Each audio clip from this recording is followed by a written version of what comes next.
সেনাবাহিনী এবং জুডিশিয়ারি হচ্ছে আমাদের লাস্ট রিসোর্ট।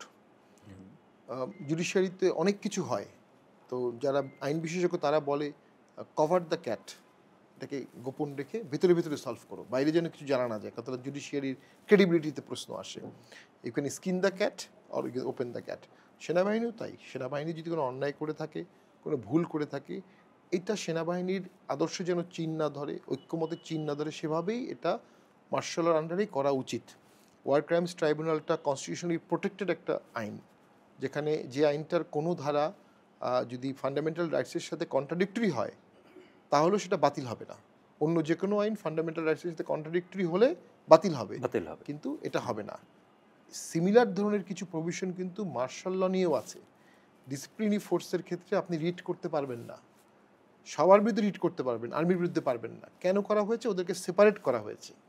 সেই সেপারেট গোষ্ঠীকে আপনি যদি ওয়ার ক্রাইম ট্রাইব্যুনালে নিয়ে আসেন, এটা নিয়ে একটা টানাপোড়েন হতে পারে।